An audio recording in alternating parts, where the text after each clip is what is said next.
Hi there, Glocal citizens. Welcome back to the podcast that inspires a borderless mindset around manifesting a new world. I am your host, Florence Adu, coming to you with the final installation of my wonderful conversation with James Barnor. If you missed the first 2 episodes, go back, check him out, listen to his story. It's so interesting to hear about a man in a different time and a different place and just becoming that happened later in life. I won't go through the lengthy introduction again. I'll just say that he is a studio portraitist, photojournalist, and Black lifestyle photographer who is currently based in the Brentford area of London and spent most of his life in Ghana, where he is known and credited with introducing photo color processing to Ghana in the 1970s. And it has been said that he is to Ghana and photojournalism what Ousmane Sembene was to Senegal and African cinema. If you don't know, now you know. So have a listen and enjoy. Are you a reader, a watcher, or are you a listener? What are some of your favorite reads, watches, or listens?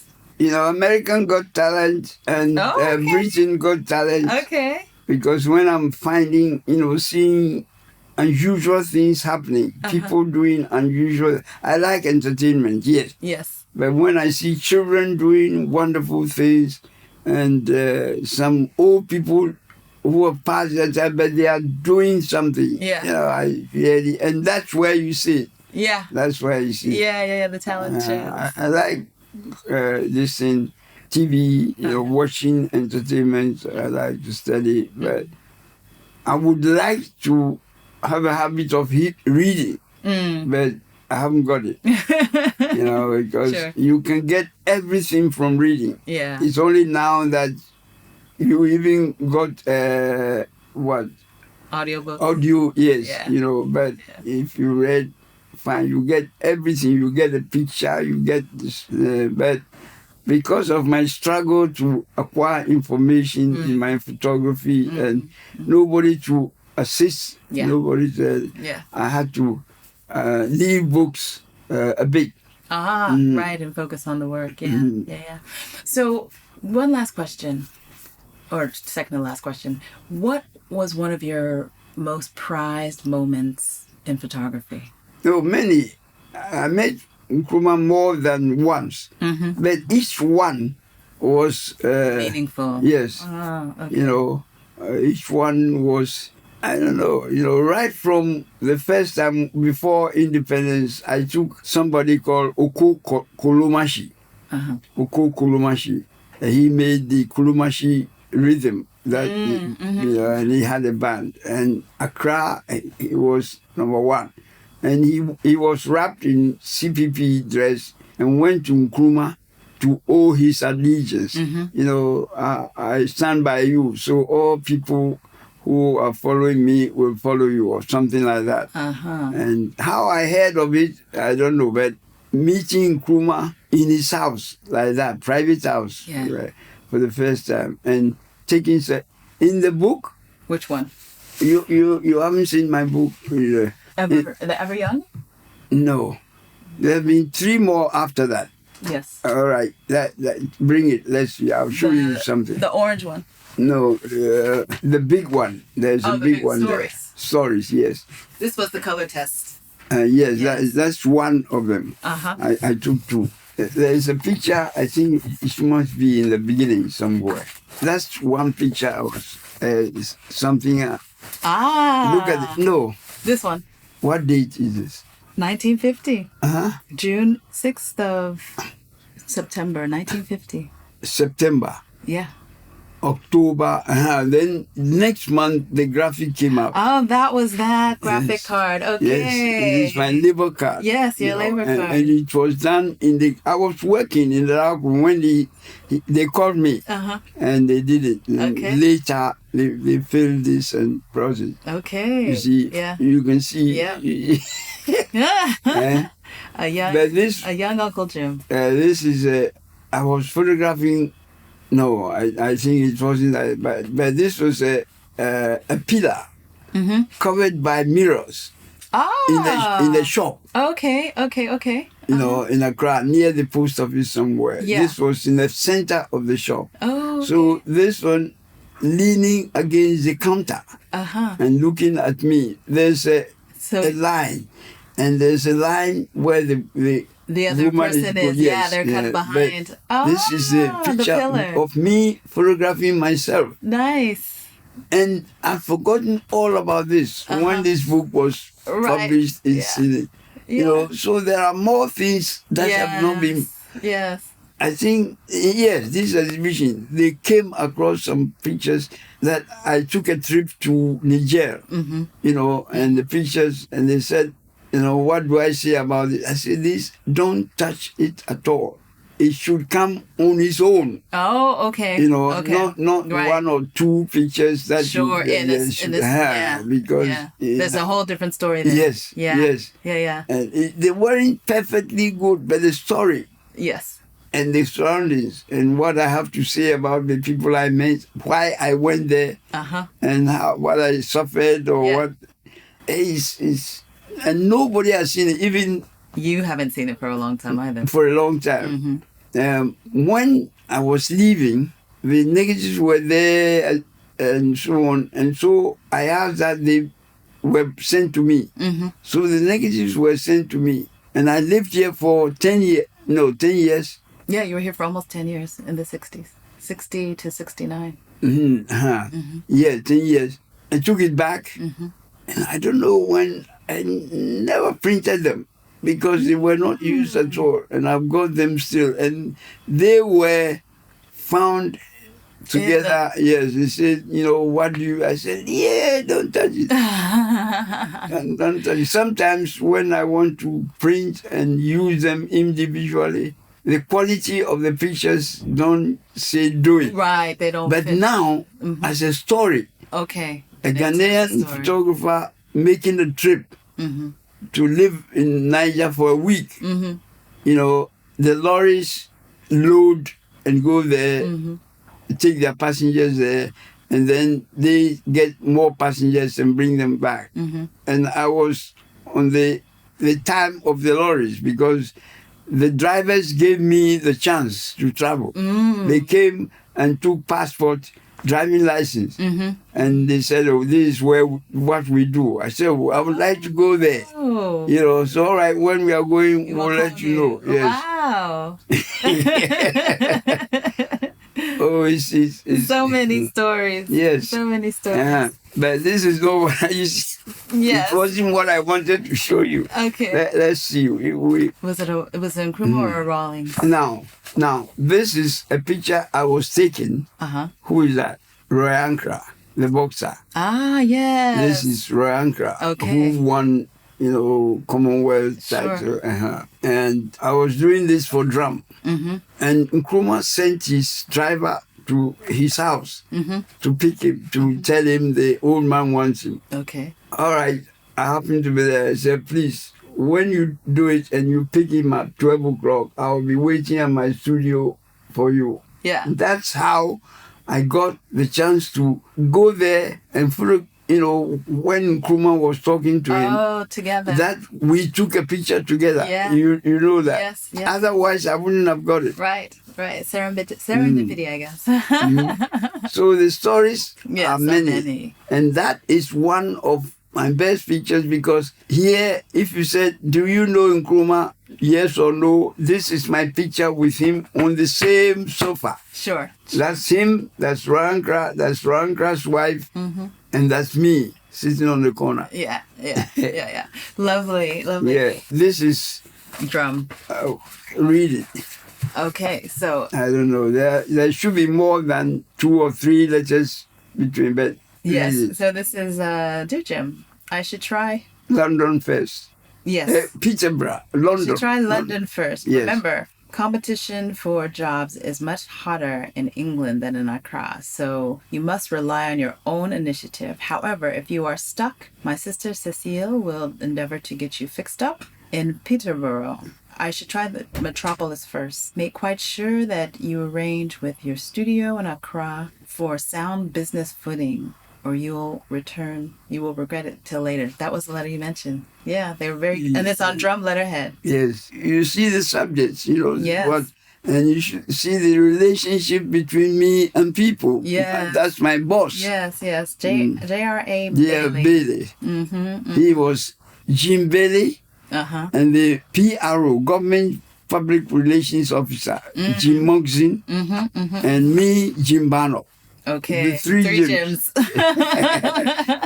Three Jims, and we were very close. But there's a picture of me, Kwame Nkrumah and Oko Kolomashi. Oh, yes, that's the one you were looking for. Yes, that's what I'm looking for. Let's see. Not an outstanding picture, but how it's been portrayed, how it's been treated in this story. Similar to this, so we should see it. It's been treated similar. There. That's the picture. And they trace to find where the picture was used. Okay. And if they've done that with all my, and they've got and this is Evening News, Nkrumah's paper. This was what he used to fight, the British. Right. So you see how the paper was used. The picture was used. So to your point about the paper and how people got closer to news by seeing it. Yes. Okay. And only this, and you've seen other things. Every page. This is my best picture. Yeah. And this was, even though I'd left drum, I left graphic. They were relying on me to bring for photos, because I knew what makes the picture, make the story. This was a private wedding that I went and I saw the girl. I don't sell the wedding to them, but I thought this is something that they will show about life. Yeah. This is how I lived. Yes, indeed. And I've shown you this, and this is the presence. In fact, you should have seen the exhibition in R. I remember you mentioned this. It's wonderful. And it seems as if, as we are talking, I'm thinking of showing you letters, but next time. Because arrangements that are being made for my next, I've been promised my birthday next year. Oh, yes. There was going to be an exhibition in Tamale this year. Oh, in Tamale. Oh, yeah, I remember you mentioned. It didn't come on because of something. It didn't come on. And now I've been promised that, but your 95th will be in Ghana. And that I know it's sure.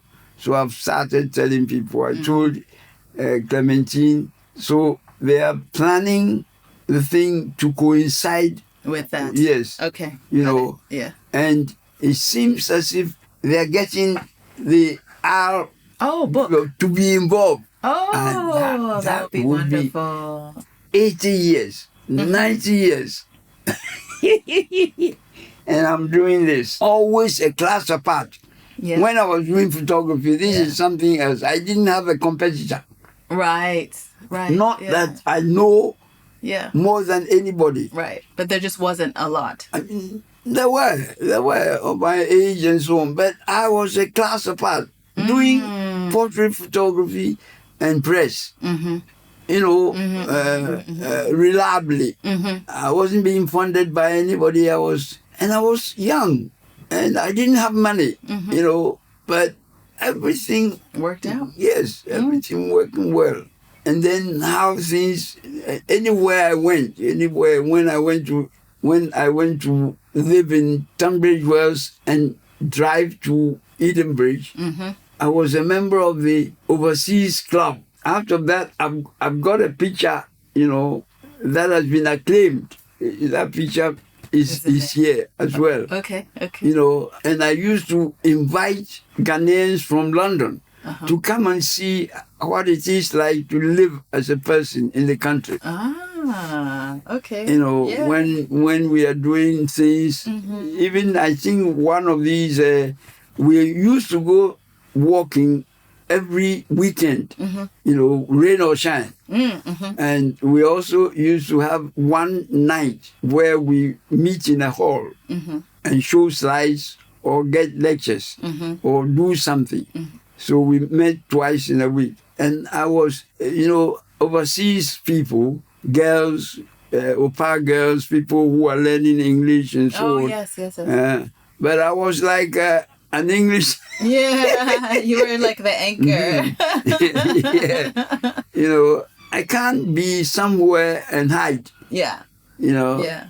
My work takes me out all the time. Mm-hmm. This one, I had a Nigerian artist to paint for me. Oh, okay. Those who were brought from Lagos to come and... First, when we started, we didn't have what we call photo engraving department, where they turn the picture into blocks or whatever that we print. So we had to send them and they would come by air and so on. But not long, they brought a team of and they came and settled and taught us, work with us, yes. Okay. And the artists who came. So why was it an artist? For the... Oh, they do all sorts of the things. Engraving. Yeah, the artist, without the artist, if there are two people and they want to airbrush one, and the one who does the airbrush, okay, or draw something to... Got it. Okay. Everything that I take for granted because we can do it. By the shed, he is the artist, he did it. But I gave an idea of the inside that I wanted, and he drew this. Okay. But it's close. And this was my first model, first client. Oh, okay. When I opened the studio. Okay. She was a university undergraduate, I don't know who introduced her, but she came. And she used to come there a few times because I took other pictures of her. But I can't remember her name and I have no record. I would like to know where she is at the moment and how she looks like. She was the first person. There are others that she was sitting on the... Yeah, different shots. Okay, last words for the audience. What would you like to leave? They should wish me happy 95th birthday. Yes. Well, since tomorrow's your birthday, we'll say happy birthday to you in advance. Right, that's tomorrow. And the 95th. Come and see. Be on the air to see how my exhibition goes. Exactly. Because it's going to be already what I did 4 years ago. Yes. Is it for 2019? Yes. What I did was the first in Ghana. First exhibition of a local photographer like that. Yeah. And a special gallery. Yeah, Noguchi. Yes, that was open. That's, but what is going to be in Tamale? Yeah, different. Completely. Exactly. Completely. Whatever form it takes. Yes. Whatever form it takes. And even if it's simple and the Luma people were brought in, gosh, they have their own designers and they've got the money. Yes. There's no limit to what amount of money they can spend. Thanks for joining us for the final installment of my conversation with photojournalist, portraitist, lifestyle photographer, James Barnor. You heard it here first. James Barnor at 95 in Tamale, Ghana. Start marking your calendars and get ready for an art extravaganza. If you are in the U.S. or looking to travel, you can catch his latest exhibition at the Detroit Institute of Arts. The exhibition is on until October 15th, 2023. So be sure to catch James Barnor Accra, London, a retrospective. You can catch us with new episodes here on the podcast Tuesdays, and you can like, share, subscribe, give us a review on any of the platforms where you find this podcast. Thanks so much. Until next time, bye for now.